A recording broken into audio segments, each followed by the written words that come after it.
Rocket barrage, drone আর ballistic মিসাইলের আঘাতে লণ্ডভণ্ড হয়ে যাচ্ছে ইসরায়েল।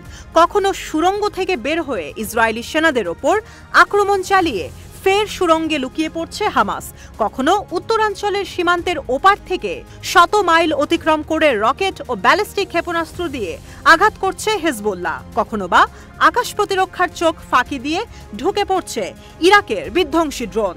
গত কয়েক মাস ধরে তেল আবিবকে এই অভিজ্ঞতার মধ্য দিয়েই দুর্বিষহ দিন পার করতে হচ্ছে।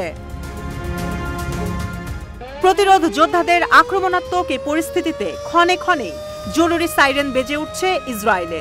সতর্কীকরণ এ সাইরেন যেন ইহুদিদের কাছে মৃত্যুর এক একটি পয়গাম। তাই সাইরেনের শব্দ শোনা মাত্র জীবন বাঁচাতে দিক বিদিক ছুটোছুটি করছে দখলদার ইহুদির দল। আর ইহুদিদের এ পরিস্থিতি দেখে নিশ্চিতভাবেই খুশি গাজার লাখো ফিলিস্তিনি।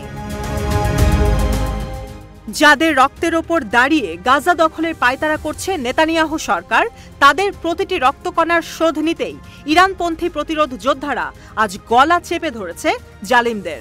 কড়াই গণ্ডায় বুঝে নেওয়া হবে সব হিসেব, এটাই পণ ইসলামিক জিহাদি গোষ্ঠীগুলোর।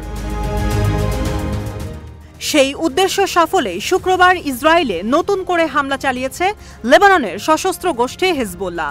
এদিন মধ্যরাতে ইসরায়েলের উত্তরাঞ্চলের আক্কা শহরের গোলানি ব্রিগেডের কমান্ডো হেডকোয়ার্টারের শ্রাগা মিলিটারি ক্যাম্প লক্ষ্য করে দুর্ধর্ষ অভিযানে নামে তারা। সেখানে থাকা আইডিএফের সেনা ক্যাম্পটিতে রকেট ব্যারেজ ছড়ে লেবাননের প্রতিরোধ যোদ্ধারা।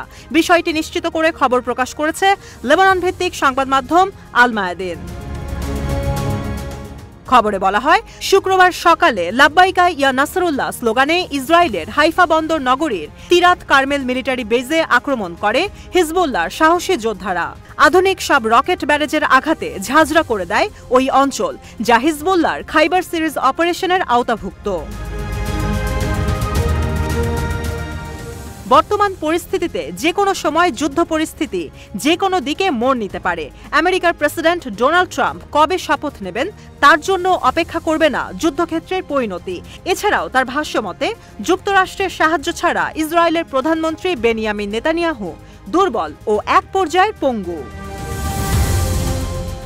এবার হিজবুল্লাহ ফুঁসে উঠেছে, যা দেখে ভয় পাচ্ছে খোদ আইডিএফ সেনাদল। তারা যদি ব্যাটলফিল্ড ছেড়ে পালায় তবে আর রক্ষা নেই ইসরায়েলি ইহুদিদের।